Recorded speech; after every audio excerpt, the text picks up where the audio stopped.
Hello, everybody. Welcome to the TriStar Gym channel. Please give me a thumbs up as usual, and let's get started. Today, we're going to be talking about Yair Rodriguez versus Volkanovski. That fight is coming up shortly next week. Absolutely cannot wait to see it. But before we jump into that, and we're going to jump into it very shortly, I want to make a few little announcements. We are having a TriStar seminar. We have Olivier Taza, one of my students, coming in to TriStar this Saturday at 12 o'clock at TriStar Gym. July 1st, Saturday, 12 o'clock, TriStar Gym. We have a seminar from 12 to 3. Olivier Taza. Oliver Taza will be teaching it. He just won Abu Dhabi Open in Texas. One of my long-term students. Also, another long-term student of mine also just won the ADCC trials in Austin. P.O. Leclerc, Pierre-Olivier Leclerc. Guys, make sure to check him out. He's also has content online. Make sure to check out his content. Oliver Taza this Saturday, July 1st, at TriStar Gym, 12 o'clock. He will be teaching a seminar on leg locks. Don't miss it. It will be a seminar to remember. Unfortunately, I will not be there. I am not there because I am giving a seminar in California. Guys, I am on my way to California later today. So this podcast is going to be quite short. I'm going to be teaching a striking seminar tomorrow. Okay, so I fly to California today. I teach a seminar tomorrow. So needless to say, I will not be at the seminar at TriStar this Saturday, July 1st. I will be giving a seminar at the CSA Academy. It's already sold out. Okay, so I'm teaching a seminar with two other superstars. Ivan Hippolyte, if you guys don't know him, he's one of the top Muay Thai fighters in his generation. And Damian Alamos, another world-class Muay Thai fighter. Okay, guys, Ivan Hippolyte, he KO'd Jim Hood. Jim Hood is one of the greatest Muay Thai fighters of all time. Forget just in his generation. Of all time, Jim Hood has rarely ever been stopped. And Ivan Hippolyte, somebody I've worked with in the past several times. I absolutely love working with him. I'm happy to see him again in this seminar. He will be also teaching at CSA Academy in California. Guys, check it out if you're in the California area. Actually, you cannot check it out. It's been sold out already, but I don't know. Break down the door. Find a way to get a ticket. Find a way. Ask them to add one more spot. Figure it out. Do what you can. I will be there. I am happy to be seeing you all in California. Guys, with that said, let me now jump into talking about Yair Rodriguez versus Alexander Volkanovski. Okay, well, guys, I'm going to give you my pick right away. I'm picking Alexander Volkanovski. Now, I went over their fights yesterday. We all know that Alexander Volkanovski is a legend. He's arguably the best pound-for-pound fighter in the world, arguably. And he's reached that legendary status where he fought Max Holloway, arguably the greatest featherweight of all time. Max Holloway, in my opinion, he's the greatest featherweight of all time. He had two controversial wins and won the third fight. It was a very decisive win for Volkanovski. Volkanovski went on later to fight Islam Makhachev and did incredibly well. A fight that was very much contested. The result of that fight was Islam Makhachev winning. However, it was heavily contested. And even the hardest Islam Makhachev fight fans also understood that Volkanovski made a point that night. He made a point that he's arguably the second best 155er in the world. Nobody gave Islam Makhachev such a challenge. Nobody. Not only is he the featherweight world champion, he's also, in my opinion, the second best lightweight, pardon me, in the UFC today. Could he take out on Oliveira? Could he take out Michael Chandler? I think it's very possible. In a 5-rounder, guys, I won't put anybody past Volkanovski, which leads me to why I'm picking him against Yair Rodriguez. I find Yair Rodriguez, the current interim world champion, who just defeated Josh Emmett in incredible style.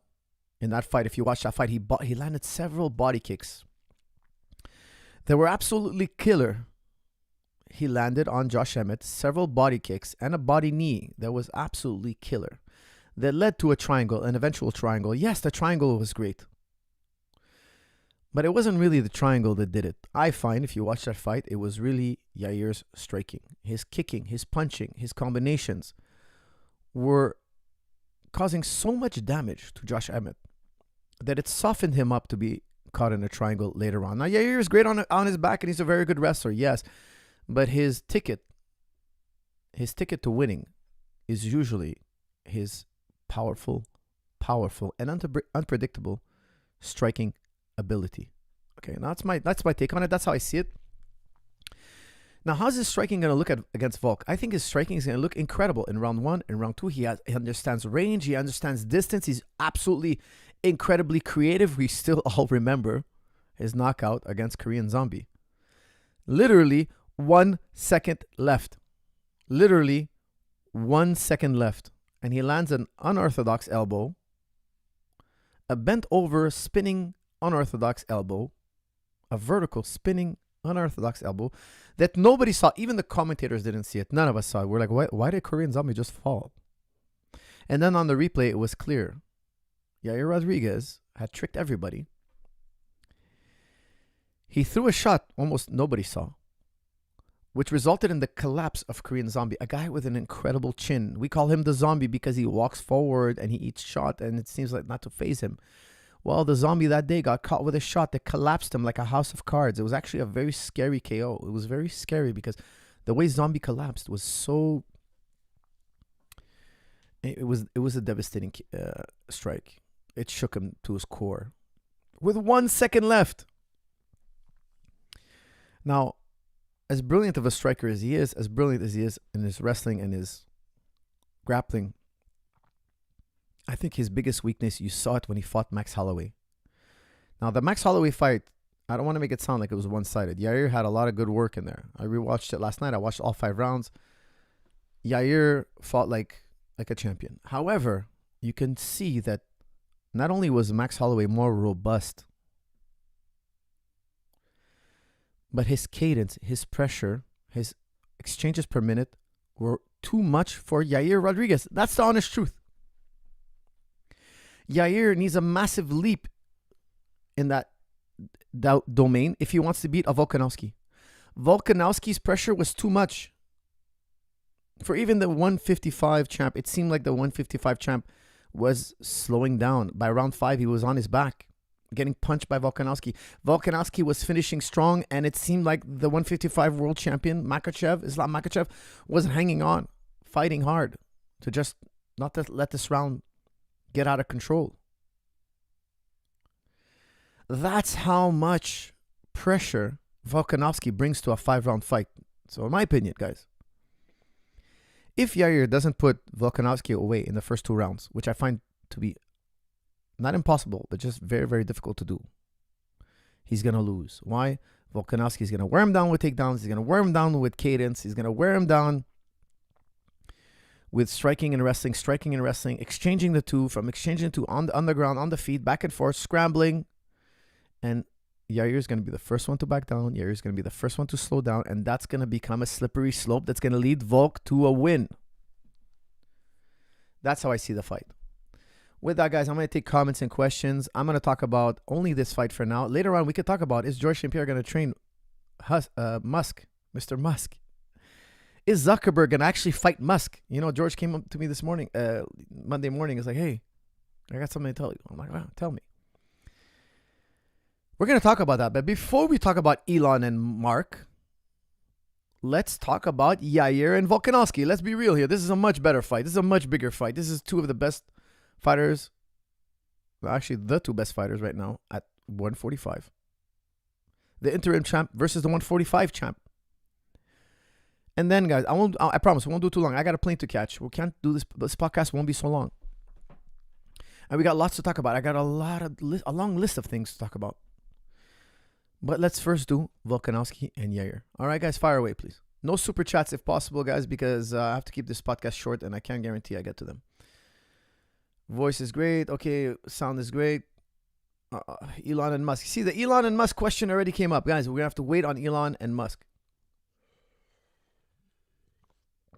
Volk is like 5'3". I saw him in Thailand. Yair can for sure kick him to sleep. That's from Based. He's 5'6". Don't talk down to the man, okay? I dare you to walk up to Volk and tell him, hey, you're a 5'3", nothing. I dare you. Let me guess, Based. You're you're shaking. Your knees are shaking and you're sweating. And you said that safely behind your keyboard, you coward. You were in the same practice room with him. I dare you to walk up to Volk, rub him on his head and say, hey, little 5'3", little midget. And then kind of tell him I can kick you from a distance and I can knock you out easily and sure, I can move around.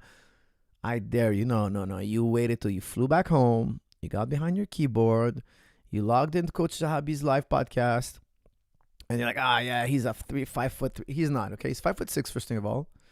And look, Makachev is way bigger than him, and he did incredible. You're right, though. But look, I was just joking. Okay, I know you're not Yair Rodriguez, and you don't have his ability. You're right, though. Yair Rodriguez is not. He's not a dumb guy. He's a super smart guy in the ring. Okay, he's super, super smart. He's gonna try to keep him at a distance. He's gonna try to keep Volk at a distance, and he's gonna try to clip Volk with kicks. He's not crazy, guys. We all know it. I don't have to ask him what his game plan is. For sure, he's gonna use his lightning fast kicks. You're 100% right. It's gonna be a difficult thing for Volk to deal with. However, unlike Josh Emmett, I doubt Volk will get kicked to the body repeatedly. Emmett had a large hole in his defense, and Yair exposed it. Even though Emmett came back strong and did some damage and he stunned Yair, got him on his back both times in both rounds. He did some work in there. I don't want to say he didn't do some work. I just doubt that Yair is going to be able to score body kicks like he did against Emmett. However, it doesn't, guys, I can't say he doesn't knock out Volk. It can happen. Fighting is fighting. A flying knee, a spinning kick. Yair has finishing power. Nobody doubts that. I just don't think it's going to happen. It's unlikely, but it can happen. Just because something is unlikely doesn't mean it never happens. Is that the game plan? Keep him at a distance, pick and poke, stick and move? Of course that's the game plan. Of course. He would be crazy not to go in with that game plan. Why? His glaring advantage is his reach. Can he do it? And we're going to find out on next Saturday. Eid Mubarak, Coach Dros. Eid Mubarak to you all. I forgot to mention that. Sorry, guys. My apology. Eid Mubarak to you all. And happy holidays to everybody. Guys, I'm only taking questions on Yair and Alexander for now, and then we can go to any question, okay? But let's stay on topic, please, gentlemen, as always, and then we can open it up.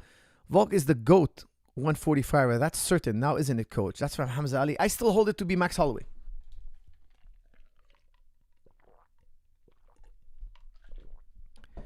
I just thought Max, he won the first two fights with Volk.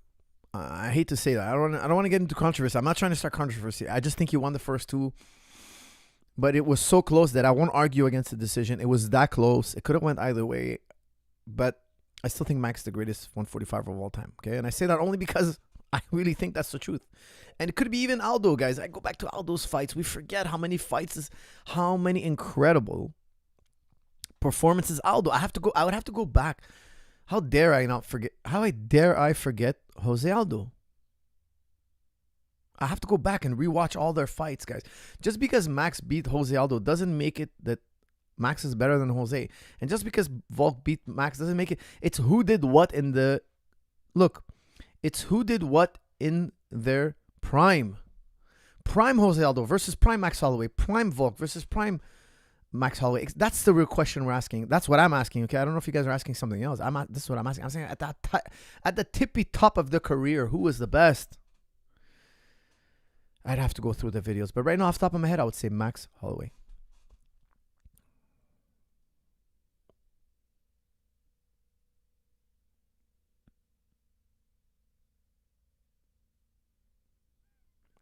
Volk has only been knocked out once. That's from Yora. I'd have to look that up. I can't remember what fight. Let me look that up. What fight? Who knocked him out?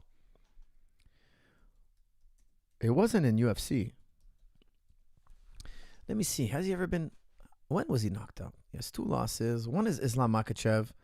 One is in RFC. Okay. A guy named Corey Nelson. It was Volk's 3rd fight.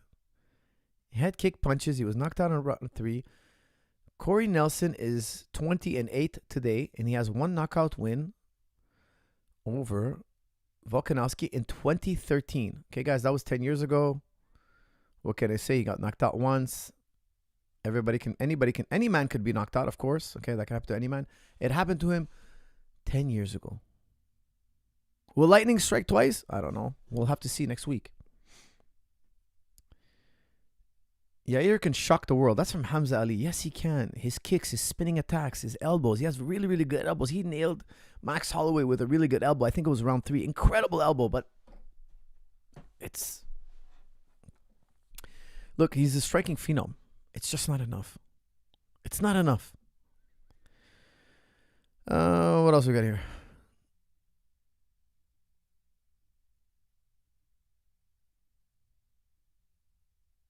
He KO'd him with an uppercut, but he was a rookie to the sport. That's from Yora. I didn't see that KO. It was Volk's fourth fight. For sure, he was a rookie to the sport. Guys, even the top fighters in history got knocked out. Okay, the top, including Muhammad Ali, Tyson, the whole lot of them. Okay, they all get cracked every so often. It does happen. Guys, quick announcement. I released my new video, Kani Basami, Made Simple. Kani Basami's flying scissor.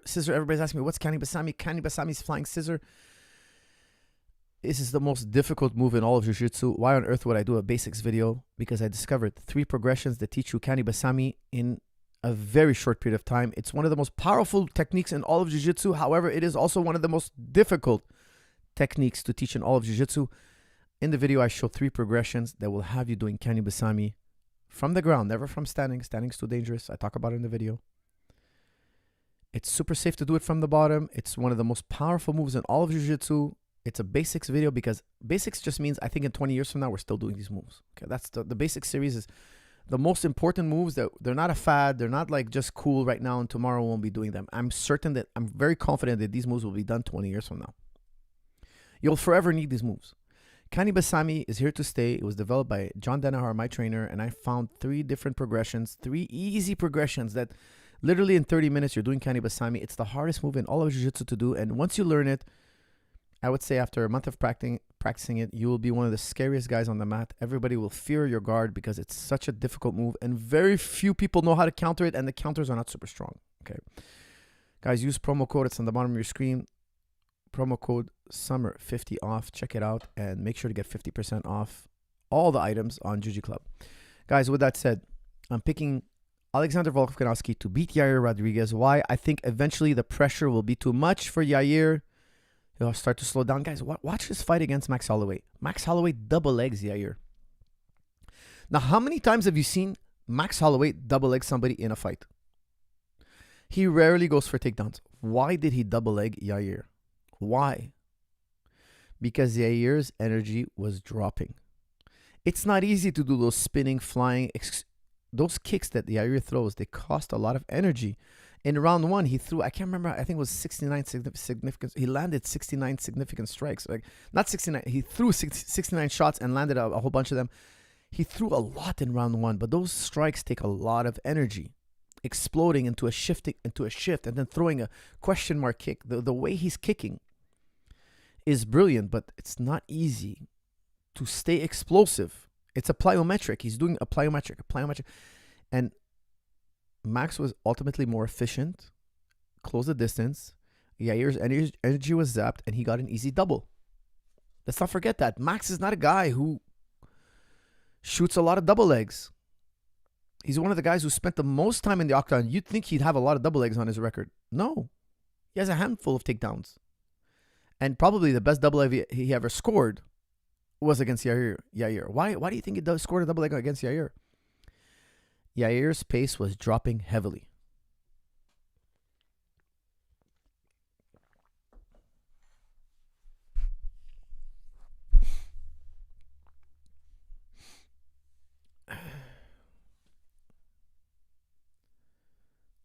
Hey, hello, coach. Do you think Volk will attempt more offensive wrestling in this fight or tire and neutralize Yair? That's from Chance Moreno. Chance, I totally agree. He should wrestle. Why? When a guy kicks you, man, grab his leg, take him down. When a guy kicks to the body, grab that kick, wrestle him to the ground. Volk is very different than Emmett. Emmett is good on top. Volk is very dangerous. Volk will be very strong on top, okay? He's working with B-Team. He's working with Craig Jones. They're going to pin Yair. They're going to pass to half guard. They're going to smash pass. They're going to do all sorts of things. His grappling is quickly becoming stronger and stronger. He's going to be successful on the ground, in my opinion. And his takedowns are really, really good. He just needs more ground. And he's going to have, in my opinion, a newly developed ground game. Okay, guys. Yair got ragdolled by Edgar. Volk will expose his wrestling by Edgar. Okay, so he's... Based Reptile is saying... Based Reptile Chad. What a name. Based Reptile Chad with an avatar picture of GSP holding the UFC belt. This guy means that's a heavy duty avatar. Let me tell you. He's saying, look, he got ragdolled by Frankie Edgar. Okay, well, Frankie Edgar was more to his prime. Yair was still a rookie then. Look, today would be Yair all day long against Frankie, even though Frankie, in my opinion, was still much greater. Frankie's a legend of the sport, of course. You know, just Father Time catches up to all of us, and he has a lot of miles on him, and he fought Yair, and he took Yair down and ragdolled him. This is a very different Yair. Okay, now Volk is in his prime. He has a lot of. I understand your question because you're right. Volk has a lot of what Frankie brings to the table. He has a lot of what Frankie brings to the table. High cadence, high resiliency, high pressure, great wrestling, and great top game. I see your point. It makes a very, very valid point, but this is a very different Yair Rodriguez. Now, to say that Yair has no wrestling, I disagree. Okay, he works with Izzy. Izzy's a really great wrestling coach. That was a long time ago. They've improved leaps and bounds in terms of wrestling. Have we seen it really in his last few fights? No, but I'm sure it's there. I'm that confident. Okay, I'm that confident. They're not dumb. Okay, they know they got to keep this on their feet. They're wrestling overtime. Even when they were fighting Josh Emmett, they were wrestling overtime. They were making sure that Josh Emmett doesn't get any takedowns. Okay. He did try to take down Yair. Yair escaped. He eventually scored a takedown. Yair kind of collapsed from he got hit with a big punch, and then they kind of collided, and he kind of sat down. I'd have to rewatch it again. I don't think it was a foot sweep. It kind of like he just kind of collapsed to guard. I'd have to rewatch it though. I'm a little fuzzy on it. And there was a second takedown in round 2, and Yair gets to the triangle, scores a beautiful triangle, defended himself well off his back. Guys, you're right, though. It has been... We've seen Yair on his back more than we need to. You're right. That's a good point. I can't say you're not making a good point. That is a very, very good point. And that's why I'm picking Volk.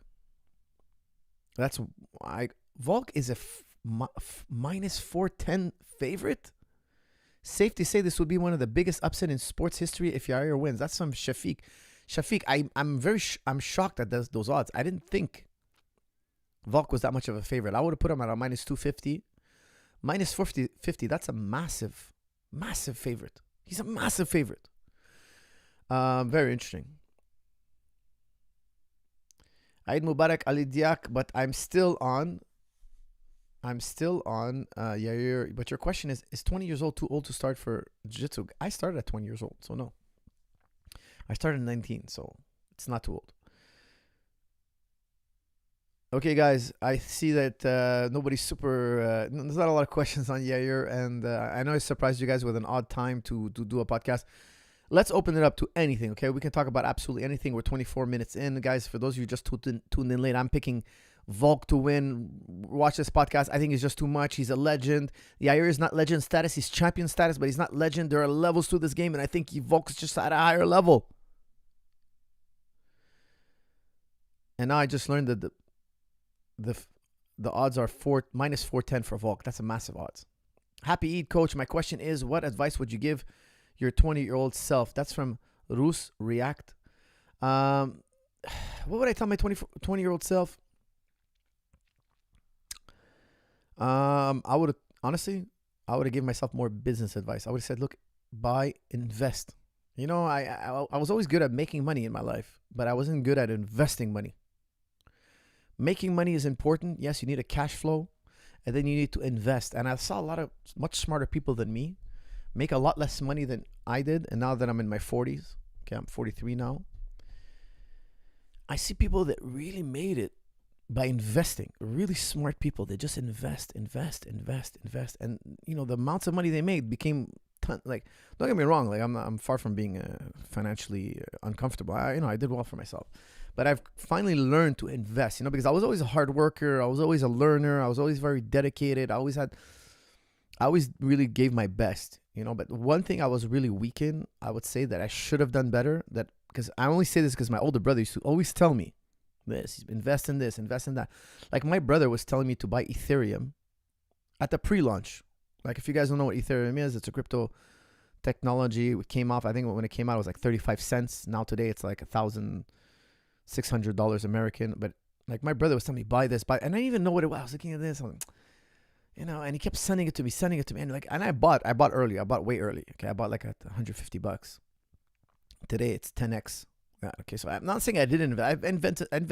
I invested plenty, but I didn't reach black belt level status. Okay, I was blue belt level status, let's say. Okay, blue belt level status, and even with blue belt level, because crypto went so crazy, I became rich off it.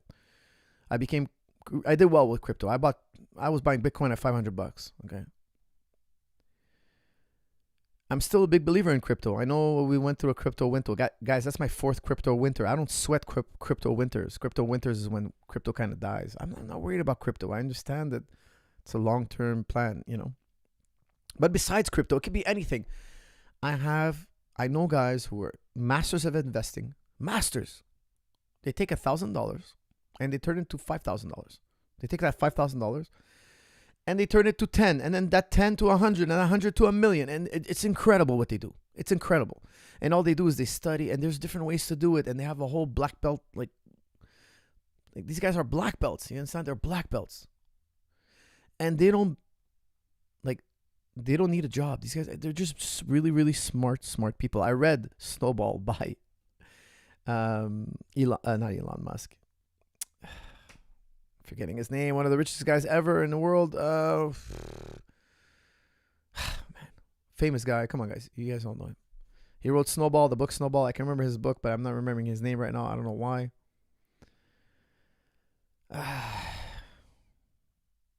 Somebody's going to write his name in the chat. I'm sure any second now. I know there's a delay from when I talk to Warren Buffett. Damn it. Yes, Warren Buffett, guys, one of the richest guys. I love his story. He drives a regular car, lives in a regular house. He gave all his children $1 million and no more. I love that about him. He's like, no, they're going to make it. If I give them $1 million, I've given them more help than 99% of people in history.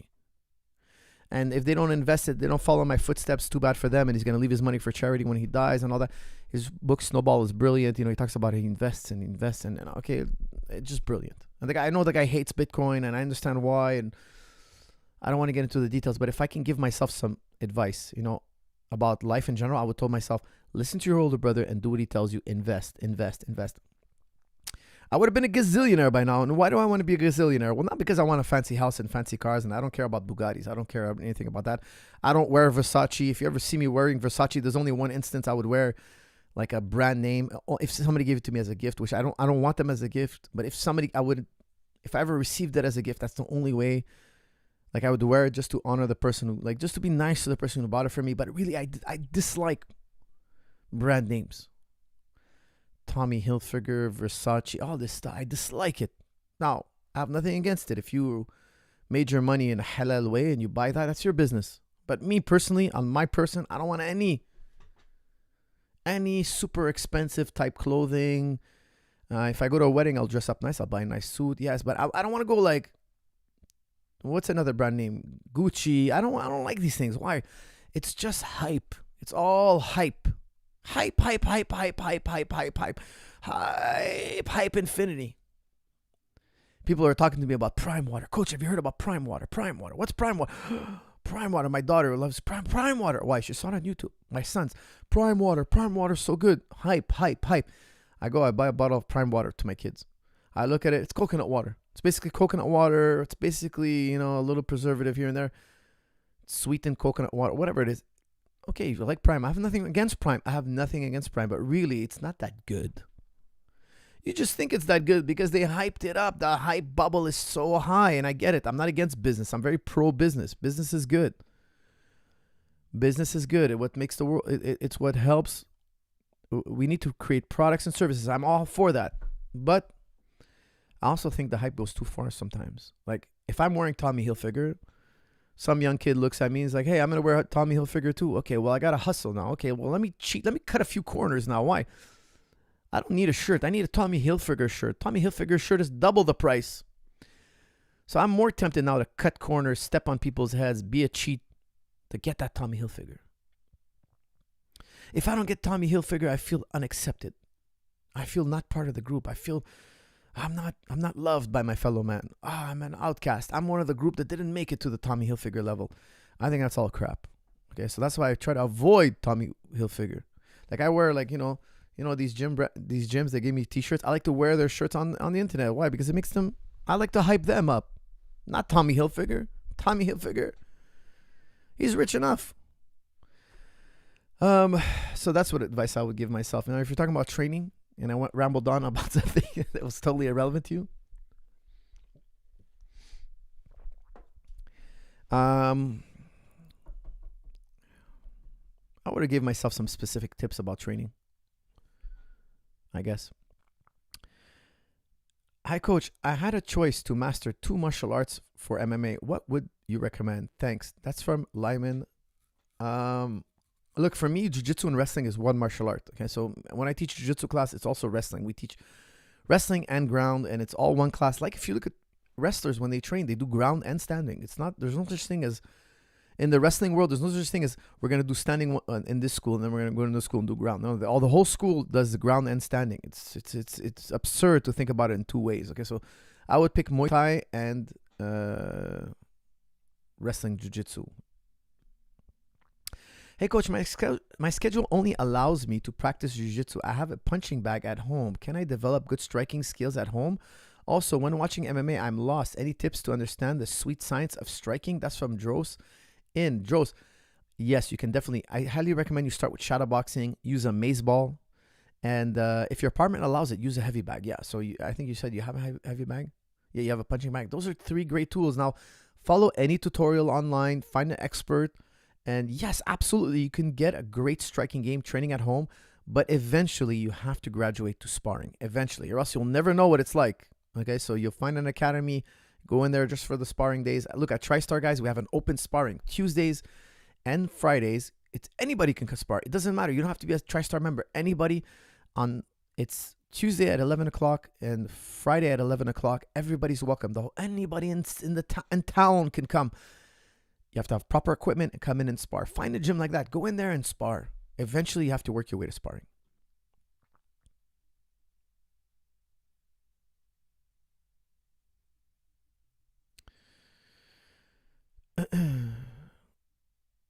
For us, what are your favorite thought experiments? That's from LL. I have too many, but I would tell you, like, I like to tell people, like, we're going to build a robot. And I try to explain to them that there's more to the world than empiricism. Empiricism is just basically like the scientific method. Okay, so here today in the West, which I love the West, guys. I know I critique the West a lot, but it's not because I don't love the West, because I live in the West. You know, like, what do you want me to talk about? You want me to talk about a culture I'm not immersed in? Like, there's nothing wrong with self-examination. I'm a Westerner. There's nothing wrong with self-examination. We're going to look at ourselves in the mirror. That's what philosophy is. You know, one time I was reading in the textbook, and the textbook was philosophy textbook, and the guy was saying, look, why people don't like philosophy? Because philosophy is a look in the mirror. And you're not going to be as pretty as you think you are, and you're going to find a lot of flaws when you look in the mirror, and people don't like that. So they sweep philosophy under the rug. Logic, self-examination. Okay, so don't take it as a personal insult. No, never. Guys, the Greeks, the Athenians, they executed Socrates. They forced him to drink hemlock, a poison. Why? Because he was pissing them off. The charge was corrupting the youth. You know, whenever I hang out with my trainer, John Denahar, I always accuse him of corrupting the youth. I always tell him, look, I could have been a doctor. I could have been a lawyer. I could have been a productive member of society. No, you took me under your wing, and look what you taught me. Human cockfighting. You put me in the world of human cock. Obviously, I'm joking. We're laughing, this and that. You know, obviously, martial arts also is very good for society. You teach people how to defend themselves, build confidence, etc., stay healthy. When I jokingly tell him he was corrupting the youth, like he should be forced to drink hemlock. John Denahar should be forced. We should chain him up and put him in a prison cell and force him to drink hemlock. Look what he's doing to the youth. Obviously, he laughs because he has a background in philosophy. We kind of joke around. He filled my head all sorts of crazy notions, ideas. But literally, this happened to Socrates. Okay, they forced him to drink hemlock. Why? He had multiple charges. A really good book for you to read is The Apology. It's when he's actually in court. Socrates is being prosecuted by the Athenians. They're saying you're corrupting the youth. You don't believe in our religion. You've invented new gods. And he goes on to a spiel where he defends himself. And there's a lot to know about this, okay? How the court system worked, etc. I won't get into it now because it's a long tangent. But in the end, he was forced to drink hemlock, drink a poison. And why did they want him to die? Because he was asking them to question themselves. Look at yourself in the mirror, Athenians. Look at how we're thinking. Look at how we're behaving. Is this the best way for us to thrive and survive and outcompete? Ultimately, Socrates wanted them to attain truth, virtue, yes, but he also had an agenda. He wanted to outcompete the Persians. He wanted to outcompete the foreigners that were a threat to Athens. Think about this. Socrates was the master of Plato. Plato was the master of Aristotle. Aristotle was the master of who? Alexander the Great. Alexander the Great conquered the Persians. Socrates had a lot to do with Alexander the Great's way of thinking. Alexander the Great innovated many battlefield attacks. And I won't contribute it all to him, but the Greeks were more enlightened. They had new ways of looking at the world. They forever changed the world. Don't forget, Alexander the Great conquered the Middle East. The Bible, the Christian Bible, is written in Greek. Why do you think somebody in the Middle East would write a Bible in Greek? In the Middle East, they spoke Aramaic.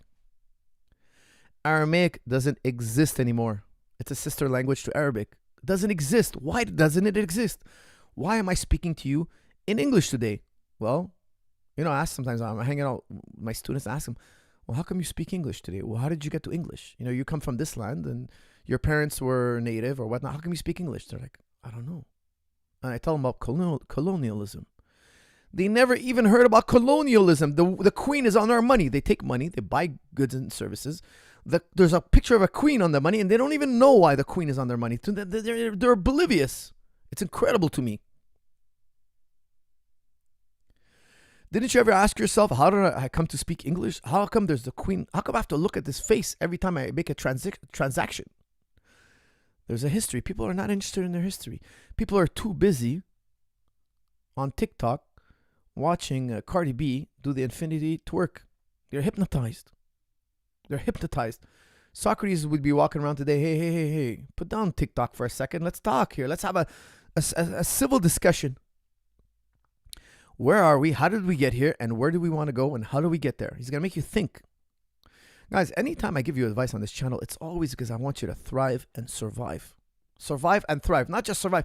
I want you to survive, and then I want you to thrive. Everything I ever tell you on this mic is never to hinder you. Always to make you thrive and survive. Even if it makes you dislike me a little.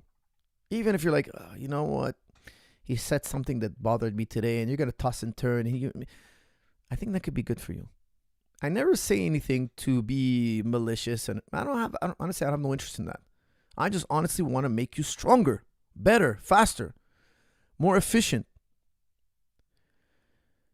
That's what philosophy is, self-examination. Now, look at the Greeks. The Greeks were one of the strongest forces in history. So much so that the Bible adopted their language. And in my opinion, even their ideas, a lot of their ideas are in there. If you study the Greeks, you're going to be like, wait a second. A lot of their ideas are in here. The Hellenistic culture is undeniably one of the most influential in history. There are many other great influential cultures, but the Hellenistic culture, Hellenistic just means Greek.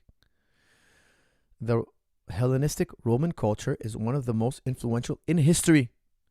And it has a lot to do with Socrates. Now, was Socrates perfect? No, hell no. He was wrong about a lot of things. But in his time, with the paradigm he lived under, with the little knowledge that they had, because don't forget, they didn't have laboratories. They weren't doing scientific tests in the age of Socrates. Like the ancient world. This is the ancient world. We're talking about 500 years before Christ now. We're talking about close to 500 years before. They had limited technology, limited body of academia. They were highly uncivilized. The world was highly uncivilized, I should say. Not the Greeks per se. We would consider them today uncivilized, but for their time, they were very civilized. Look at how far they went by asking simple questions. Okay? What's my favorite thought experiment? Well, I don't adopt the materialistic paradigm. Materialistic paradigm is that everything is just chemistry and physics and there's nothing else. Don't ask for anything else. Anything that's outside of chemistry and physics has to be discarded, hated on, ridiculed. That's completely false. Okay, once you get into the arena of logic, you will get completely dismantled if you hold this worldview. You will get destroyed.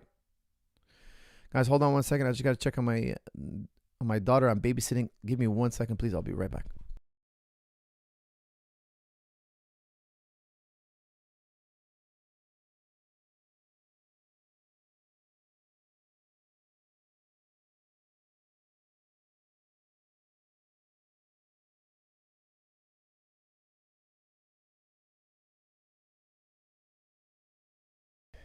Okay, guys, thank you. Yes, so I use a thought experiment, the robot experiment. I'm not going to go through it now. I've done it before. We'll do it again in the future because you can take it in so many different ways. But I quickly like to take materialism off the table because, look, there are three major possibilities. There are more, but these are the three core possibilities. One is dualism. Dualism is that, look, you have a body and you have this thing called the soul. Okay, now the soul, we can talk about what that means. There's so many possibilities. You're made of flesh and bone, this thing we call matter, this outside world. And then you have this other world, like the mind, not the brain, the mind. Two different things, and the mind or the soul or the spirit or whatever you want to call it. The ghost in the machine, how some thinkers use that term. And then you have the two extremes. Materialism. No, there's just flesh and bone. There's just chemistry and physics. And there's no soul. There's no spirit. There's no mind. That's all an illusion. It's not true. It's all fake. It's all woo. And then you have the other opposite, the other end of the spectrum. Idealism, where it's all spirit. It's like a dream. You know, when you're in a dream, you could be a brain surgeon. I often give this thought experiment. Imagine you were in a dream. Grant me that premise for now. And I'm cutting open a brain and somebody's like, hey, do you see this brain? I'm like, yeah, it's a brain, but it's really a dream. You know, you're in the mind of God, so to speak. It's all idealism. Now, idealism is considered irrefutable, in philosophy. Believe me, I've went in the rabbit hole. I've tried, because when I first heard about idealism, I didn't like it. I wanted to find an answer to it. And believe me, I'm telling you, it's irrefutable. Okay. If you can refute it, write a paper, publish it, you'll become the most famous modern philosopher in history. Okay, you become, modern philosophy will now begin with you, no longer with René Descartes. You will become so famous. I'll do a podcast. Forget my podcast. They will publish articles about you for 100 years, more than 100 years. They're going to talk about you forever. If you can prove idealism wrong, idealism is impossible. Idealism, and you're going to give the same old tire. Oh, coach, I can prove it because look, if I injure your brain, your mind goes away, and therefore your mind is dependent on the brain. Guys, that's a weak argument, and I'm not going to explain why. It's a weak argument. That's been dismissed 100 times. It's completely wrong.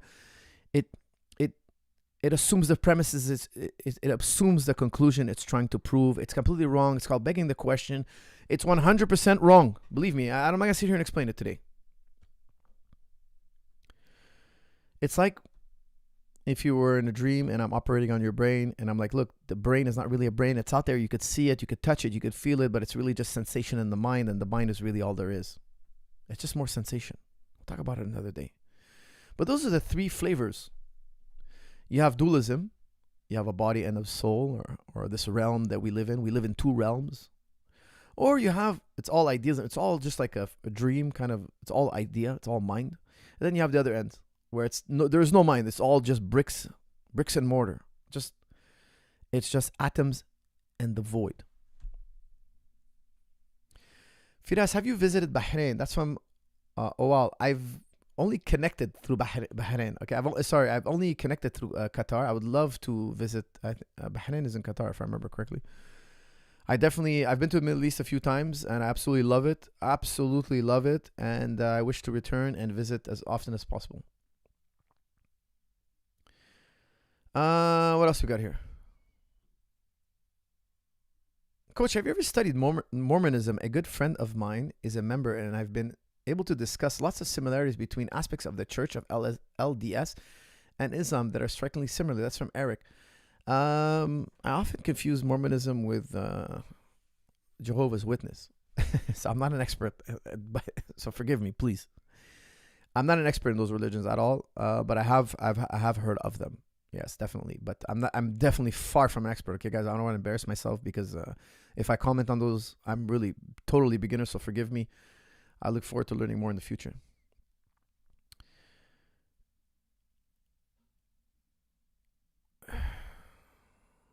Salam, coach. How would you handle a situation if someone says your Islam is low or not correct? Would you live somewhere else besides Canada? That's from Achinjo. Listen, if my views are not correct, I'll study more. And I believe you. It's never the end. You're never gonna stop studying and learning. You gotta be humble. Look, guys, let me tell you how much we know. You know how much we know? We know this speck of dust here. Knowledge is so far beyond our grasp. Look, if you really want, I think knowledge is a gift. I think you're born with knowledge. You don't acquire knowledge. And this is a very complex view. Like rationalists. What's the definition of rationalists? In philosophy, we have two types of thinkers. We have many types of thinkers. I'm lumping them in two major categories. Okay, I know I'm keeping it in a nutshell simple. Okay, so it's not to bore everybody here. We have empiricists and rationalists. Empiricists believe that, look, it's only the senses. You have 5 senses, and that's it. You know nothing without those senses. Rationalists, we believe we were born with innate ideas. Okay, meaning I came to this world with ideas, and there's a lot to be said about these two positions. Now, I believe these innate ideas are a gift. They're divine. They're divinely given. That's my belief. And many great thinkers thought this. Okay, so like don't dismiss them by quoting Dawkins. Dawkins is like nothing to us. In the world of logic, Dawkins is nothing. Dawkins is the equivalent of you pointing to that guy who does traditional martial arts kung fu. He's doing katas and he goes in the ring and gets knocked out with one punch. That's the guy you're pointing to. In the world of logic, guys, a Dawkins is a nothing. Not in the world of science. In the world of science, he's not a heavyweight either. In the world of science, he's considered to be a populist. He's a guy who has the ear of the public and he's cool to the public and he translates to the public. He translates scientific ideas to the public. He's a smart guy. He understands what's going on in science. He's not an ignoramus. No way whatsoever. But he's not a logician. He's not a master of epistemology. No way, no how. He's a white belt in epistemology. Let's call him a blue belt. Okay. Now, is he clever enough to sell books? Yes. Is he clever enough to sit in a room full of logicians and talk about existence and logic? No. He'd have to be a student. He'd have to become a student. He's nowhere near that level. He's nowhere near. I'm telling you, I've heard him talk. I've skimmed through his book. I've summarized his works. I mean, it's not. He's not a dumb guy. Okay, he's out of his lane. That's the truth. Okay, he's out of his lane and he's taking himself as an authority outside of his lane, which is a mistake. Look, if I feel my views are shaky, I just study more. Look, here's what I think. I'll be honest with you.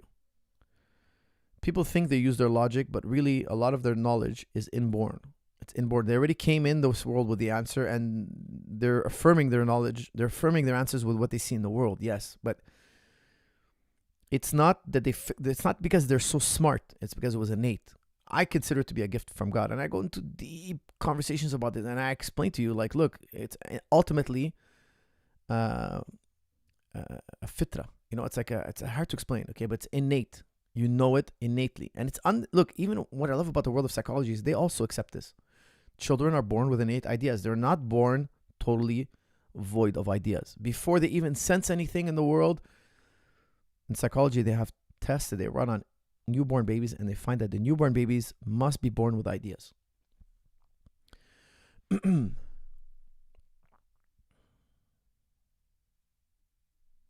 Your philosophy talk is great, but what are some of your favorite works on fiction? That's from T.L. Weisman. Now, here's the thing. I don't read a lot of fiction. Okay, now I have read some fiction, and it's something that I'm quite weak on. Okay, but one of my favorite books of all time is Lord of the Flies. Now, if you never read Lord of the Flies, please watch the movie at least. The movie doesn't do it justice, of course. The book is always better, but one day I was trying to teach my wife. I was trying to make her understand how the world works, and I made her watch Lord of the Flies. And after she watched Lord of the Flies, I still don't think she understood what Lord of the Flies means. Because you see, I love my wife. She's a sweet woman, very sweet woman, very innocent, okay, to the ways of the world. Like, how can I tell you? Like, my wife, she lives my wife and daughter, okay? My wife and daughter, they live on a silk pillow. They live in a bubble. Why? Because any harm that comes their way, I throw my body in the tracks. I make my sons feel pain every day. I don't let my sons eat croissant. You know, croissant is like a luxurious bread. They fold it in fat and they fold it and they bake it and it becomes very fluffy and it's very delicious. It's very calorically dense and it's light it tastes like air. It melts in your mouth. You put it in your mouth, it melts. And my sons are half French, but I forbid them. I don't allow them to eat croissant. But why do we have croissant in the house? Well, my wife likes croissant and my daughter likes to eat croissant. What's croissant? Croissant, as you guys say in English, it's a fluffy, high-calorie bread that tastes like a cloud. It's delicious. But I don't want my sons to eat it. Why? Why the hell would a young man eat croissant? I tell my sons, after you get your black belt or you earn your first million, then you can have... I make fun of them when they ask for... I make fun of them. Stop eating these luxurious foods. Why? It's going to pollute your palate. It's going to make you soft. I think my sons will become weak. I think I hate to say it. I know I sound a little bit. I understand how I sound. I sound like I'm crazy. I totally get it. But he's young and he eats croissant and he takes luxurious flights and he sits in this beautiful hotel room, and he takes these all access passes and he goes to Walt Disneyland and no. I don't like that. I like him to eat regular food, train all day. I want to build his mind to be strong. I talk to them about reason, logic, training, fitness, and then once you achieve a certain status, I'll let you have a croissant. But for now, your life is just plain old oatmeal with a taste of honey. Normal. I don't give them gruel like they gave they gave the Spartans. They used to give them like a blood pudding. Supposedly very disgusting, bitter, but that's what they gave them. If you wanted something better, you had to steal it. Think about this. The Spartans, if they wanted to eat something more tasty, they had to steal it. And if they got caught stealing, they were punished severely. Severely, even to the point of death. They could be killed for stealing. However, if they stole successfully, your reward is you were not punished. You got the spoils of a successful thief. Now, I'm not that extreme. I don't put my sons to the agoge. You know, the agoge is when the Spartans were, at usually the age of 8, sent out to become cadets, Spartan cadets, which is brutal, nasty. I remind you that Aristotle likened them to animals. He didn't think the Spartans were human beings. If you read what they would do, the Spartans would do, it was vicious. Vicious is not the word. I'm not going to get into the agoge now, but they were horrendously vicious. Now, am I like that with my sons? No, I'm not like that. But also, I don't want them eating croissants. You guys get what I'm saying. I like them to have the hard life. Now, back to the Lord of the Flies. You see, especially when you have a government job. I live in a socialist country where if you have a government job, even if you're bad at your job, you don't lose your job. Why? You're protected by all this bureaucracy. If they want to get rid of you, they can't. So you could be lazy, you could cut corners, you could have the poorest abilities, and they still got to keep you on the payroll. Why? Because it's democracy. Everybody gets a vote, and you can't touch us. The government's got to pay me. I'm owed. I'm living in a gated community, so to speak. There is no savages. I don't have to meet the savages in the real world. Whereas if you're in a business, I don't know, maybe you own a restaurant, maybe you own a clothing store, maybe you own whatever business, you have to compete. If you're not one of the best in the market, you will go out of business. And guess what? You're out in the street. There is no government safety net. There is no bureaucracy to protect you. If you're in the business world, you better be one of the best if you want to survive, because people are always trying to copy you, find a way to do what you're doing, take from you. We're always competing with one another. We're in the Lord of the Flies realm. Now, the Lord of the Flies, for those of you who don't know the story, it's about a bunch of kids. They're in an airplane crash. They get shipwrecked on an island, so to speak. And now there's no adult supervision. Now, when you're a child, don't forget, when you're a child, you live in a type of communism. Everything is shared. I don't have to provide for myself. Food, if I cry, food comes. If I cry, warmth comes. I don't have to go out and hustle in the world. I don't have to go out in the world and compete. All I got to do is sit here, be cute. If I poo myself, somebody's going to come and clean it up. If I if I trip and fall, people think it's cute. They pick me up, kiss me, hug me. Life is so grandiose. I live in a world where all my needs are catered to. That's what it is as a child. Your needs are catered to. And then what happens? Quickly, you fall into adulthood. All of a sudden, you got to fend for yourself. There's a rude awakening. Now, these kids are on the airplane. They're going to play soccer, or I can't remember, it was cricket or whatever it was. They crash. They're on the island. Now, all of a sudden, they got to fend from themselves. They went from hot water to cold water. They went from childhood to manhood. And all of a sudden, first they're orderly cadets. And then there starts to become infighting. One of the group leader, the original group leader, he's not ready to hunt boar. One of his followers is ready to hunt boar. He's ready to go out there and take a posse and go out in the woods and hunt boar. Now the leader, Ralph, if I remember his name correctly, he was timid to go and hunt boar. He was like, no, we're not going to hunt boar. We're going to play it safe. We're going to be by the coastline. And he was a very rational guy. And no, we want flesh. We want to eat. We're hungry. We don't want these fruits anymore. We want to go out in the world and take our chances. So what happens? They start to defect. Much like New Wave and B-Team. Oh, no, you think like this. I think like that. Boom, defection. Boom, a rift, a sect. Guys, that's history over and over and over again. What happened after Alexander the Great died? A few minutes later, they were already fighting about who's next in charge. The kingdom, the empire broke apart. Why? They couldn't decide on the successor. It happens to every age, every civilization. It happens to us all the time at every level, the highest level to the lowest level. And that's the story as old as time. One group says we should go and hunt boar. The other one says no. And he was successful in hunting boar. Now all of a sudden his group becomes very resourceful. Now all of a sudden Ralph has more and more defectors. All of a sudden they're killing one another. And that's the story of the real world. It was just a microcosm of the real world. And the story ends with them like in a civil war, about to kill one another. And a soldier ends up on the shores and sees it. What are you kids mad? He catches them about to kill one another and he stops it. And they snap back into reality. They were in a type of hypnosis. Remember, they were on an island. So that island became their entire world. They forgot about civilization. They forgot about the rules they were taught. Now it was kill or be killed, resources, fending fending each other off, fighting for survival. They were now out in the business world, the world of limited resource, fighting for position. And then all of a sudden, a soldier discovers them, finds them in the middle of battle, and they snap out of it. And all of a sudden, they realize, hey, this guy now is in charge. We have no recourse against him. Resources now are going to be provided. Like, they snapped out of it. They went from one world back into the other. First, they were in the communist type sleep. Then they landed in the capitalist type thinking where resources are whoever can get it, he owns it. And then went back to their childhood in an instant.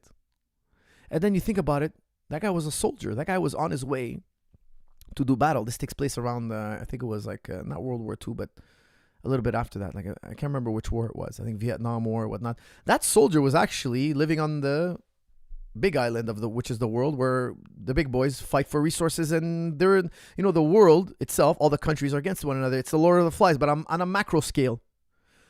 That soldier was looking at those kids and thought it was preposterous what they're doing. But he's really doing the same thing they're doing. He's a soldier on patrol, and he's actually just stumbled on these kids, and these kids were thought to be lost and shipwrecked. They thought they were miles and miles away, but it turns out he found them by happenstance. And and the author basically is trying to make you realize, look, we're doing the same thing, but on a macro scale. We're just as crazy as those kids. A fantastic story, fictional story. Must learn. I think all kids should read Lord of the Flies to understand the ways of the world. And Lord of the Flies is what everybody pretty much lives, except if you live in a government job where incompetence is considered okay. You can have the worst abilities, but if you work for the government, it's I won't say it's impossible. It's very difficult to get rid of you. Very difficult. Why? Because, they have certain bodies in place that protect the rights. But really, it's just, You know, one time in Toronto, there was a need for a staircase. So a gentleman said, you know what, I'm going to build a staircase myself. I'm not going to go to the city. The city takes too long, takes too much resources. The city's just too slow. He hired a homeless man. They wrote an article about this. He hired a homeless man to help him build the stairs. I think it cost him like $800 or $1,000. Don't quote me on this. I'm missing the exact details. But I remember the city tore it down because the guy doesn't have the right to build it. And they rebuilt it for him. They rebuilt it for the city. And it cost somewhere of $60,000. The difference in price was astronomical. Why? Well, if you want me to pass this, look, there's so much bureaucracy we have to get through just to build a little staircase. That we have to talk to so many people, we have to shuffle so many papers that a lot of people got to get paid just for us to build fix this little tiny little problem. That's bureaucracy. It's not privatized. These are subjects I can't get into too deeply right now because I'll be rambling on for an hour. There's a lot to know, but basically, look, government is good, but it also has weaknesses. Everything has good and bad, gentlemen. That's why I want you to start seeing the world. There's good and there's bad. Is jiu-jitsu good? Yeah, well, jiu-jitsu is good and there's some bad in jiu-jitsu. Is striking good? Yes, there's good and bad. Everything has some positives and negatives, and vast majority of things have good and bad in them. And we got to learn to see them that way. Guys, please, no more super chats. I have to sign off very shortly. I have a flight to catch. I'm going to do the last few. I cannot do that. That's too much of a big topic. Do you believe you can learn anything you put your mind to? I struggle with my self-belief. That's from L. That's the last question because I got to run. I got a plane to catch. Gentlemen, guys, don't forget, I'm in California tomorrow. I'm at the CSA Academy teaching a striking seminar along with two other striking coaches, two legends of the sport. And I will be seeing you all there at CSA Academy in Dublin, California. I land tonight, actually, in California. So I look forward to seeing you all there. There will be a seminar at TriStar Gym this Saturday with Taza, July 1st, 12 o'clock, 12 to 3, my friends, 12 to 3, TriStar Gym. Olivier Taza, one of my long-term students, who's a black belt under John Danaher, trained with me for many, many years, who won the Abu Dhabi Open very recently in Texas. And congratulations to another one of my students, P.O. Leclerc, who also won the Abu Dhabi Open in Texas, guys. Two long-term students of mine. Very happy for them. I'm super, super happy. Excellent jiu-jitsu. As good as it gets, my friends. One of them is giving a seminar this week at TriStar Gym. Be there. I won't be there because I'll be in California with you guys who are in Cali. We have two seminars, one in the East Coast, one in the West Coast. I'm in the West Coast. I hope to see you all there. And I'm going to end with this last question. Do you believe you can learn anything you put your mind to? I struggle with self-belief. Well,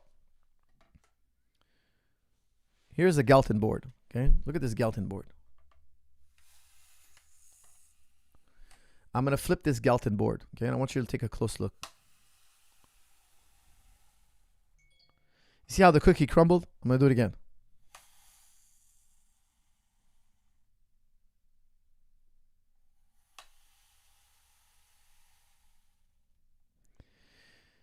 You see, everybody, notice the Galton board. The majority of you will land here. Some of you will land here, and some of you will land here. Here, you're extremely gifted. You're a genius. You're super strong. You're super whatever. Here, you've been cursed. You've been challenged to a greater degree. And here, you're pretty much plain Jane average. Okay? And when we shuffle, we always get a different result. No two results will ever be truly the same.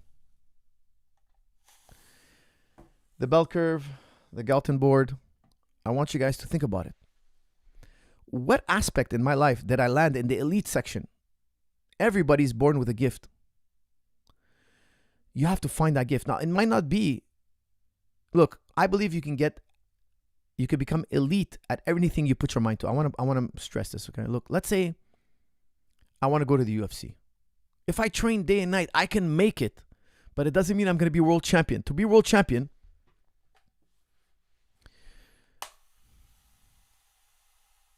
I can get you to the UFC. If you were born here, I can get you to the UFC.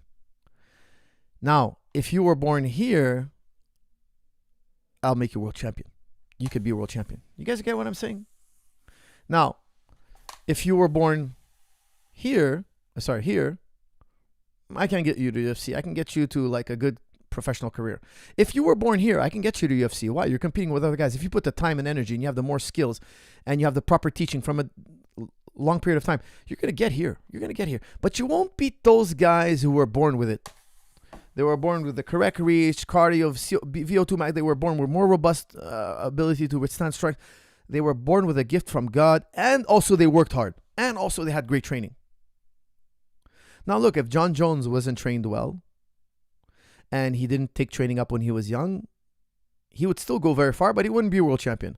The fact that he's born the way he is, and he's trained by the best trainers, and he's been training his entire life, he has everything to be number one.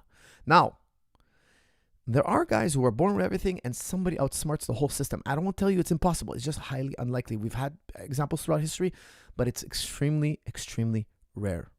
Mike Tyson was born with the talent. And then he found a great trainer, and this trainer accentuated his talents, and they worked together to reach legendary status. But I'll tell you something. His trainer wasn't stupid. His trainer realized that this young kid has a talent. Okay, he saw punching. You know how they discovered Mike Tyson? Mike Tyson got into a street fight at a very young age. He was like 15 years old. He punched the guy's lights out. The people were like, whoa, this guy's what a crazy punch. Bring him to a boxing gym. One of the greatest lifters of all time. You know how they discovered him? He was mechanic. He was an Iranian mechanic. And they were going to move an engine from one place to another. And he's like, I'm not going to wait for the crane. They're going to get the crane. It was taking too long. He picked it up. And people were like, what? How did you move the engine? I just picked it up. What? Go to the Olympic Center, man. See what they tell you. He goes to the Olympic Center like, wow, this guy's a legend, man. He's born for lifting. What talents do you have? That's why one of my favorite books is, I'm forgetting the name now. Today's not my day, guys. I just trained, didn't eat much, and now I'm low on sugar. Man. Anyways, it's about self-examination. Look at yourself in the mirror, guys. Think about it. Here's a great example. Here's a great way to go about it. When you were young, what people compliment you about? What did people compliment? Like, you had a talent for something. They saw it in you when you were young. What is it? Look, not everybody's going to be a world champion in UFC. Not everybody's going to be a mathematical genius. Not everybody's going to be the greatest engineer of all time. But you can be great at something. What is that something? Where did you land on the Galton board? Okay, because don't forget, there's a Galton board for every talent. What type of genius are you? Discover it, find it, put your heart and soul into it, and do everything else on the side. Guys, I have many hobbies. I'm never going to be the world's greatest chess player, even though I do play chess. I like chess. Now, am I good at chess? No, I suck. If you put me in Kasparov is going to be like, who is this loser? Who is this loser I'm playing with? I suck at chess, but I like chess. I like to cook. I'm a pit master. I got to say, I don't suck at barbecuing, but let's say regular cuisine in the kitchen. I'm not bad, but I'm no Chef Ramsay. That's not where my talent lies, even though I do like these other fields. Where's my talent? Well, I'm analytical, so I'm going to be analytical. I'm going to become a coach. I'm going to push my limits of my analytical ability to the maximum. That's what I want you to do. Where did you land where you have a special talent? And I want you to pursue it to the end. Pull the plug, pull the pin. There's no turning back. We will never look back. We will never change course. We're going to take this course all the way to the end. With that attitude, my friend, it's unlikely you ever fail. Guys, with that, I want to touch on, is George going to train Elon Musk? Before I forget, I almost forgot. Is George St. Pierre going to train Elon Musk? I do think so, okay? They're rumouring to Elon Musk is supposed to fight Mark Zuckerberg. You all heard about it. If that fight happens, I think it's very likely Elon Musk trains with us. Why? Rogan recommended him that he trains with me and George. George and him now are talking. It's a fact. It's not a rumor. It's a fact. They're in communication.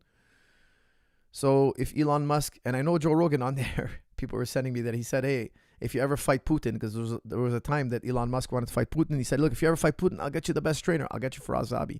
He recommended me, which I love, by the way. Thank you very much, Joe. I would love to train Elon Musk as well. I would definitely make time for him. But St. Pierre and Elon Musk are discussing the possibility of working together for a fight that may or may not happen. I don't know how serious these guys are, but I've heard that they're quite serious. From my understanding, they're quite serious.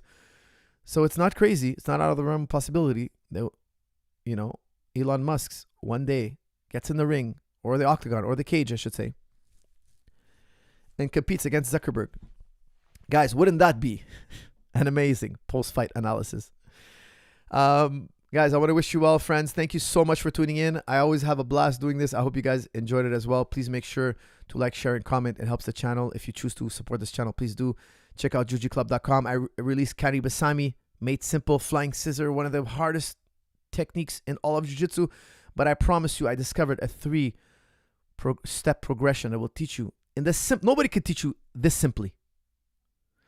It's the simplest way to learn Kani Basami, and you will become a Kani Basami master. There's only a small percentage of Jiu-Jitsu masters that do Kani Basami because most people don't know how to teach it. Most people don't know how to do it. Yet it's one of the most feared maneuvers, made famous by the Death Squad, the Denahar Death Squad, my trainer.